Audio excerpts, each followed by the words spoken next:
Pensyon gyud ma'am, matabangan ang senior. Pensyon gyud. Naapoy malibrehan ang ospital sa senior. Senior gyud wala man gyud pangita ma'am. Mutabang sila sa senior citizen.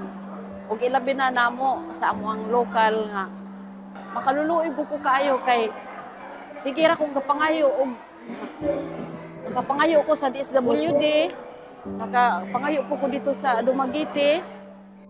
Lisod man jud do kay abi nimo si BT4 nako. Dili ko ta dawaton og man trabaho ta. Bisag paglabada dili. Ako na lang kaugalingon. Kay wala mi ikadahan og palit kay akong bana manok tahi ra intawon og focus ug akong mga anak kay gamay rag income.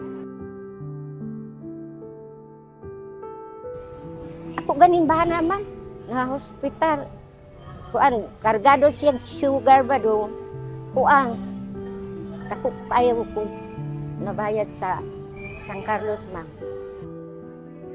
Mo tabang sila sa mga senior kay mangatag sila og kuan tambal.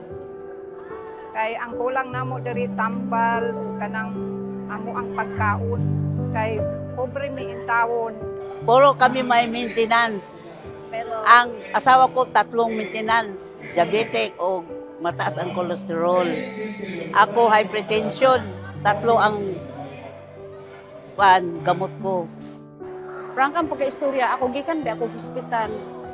Oo nya. Gisitiskan ko then gi ultrasound daghan kayo kung ug ilabi na ini ako ang sakit karon nga naay bato kuno ang akong abdo.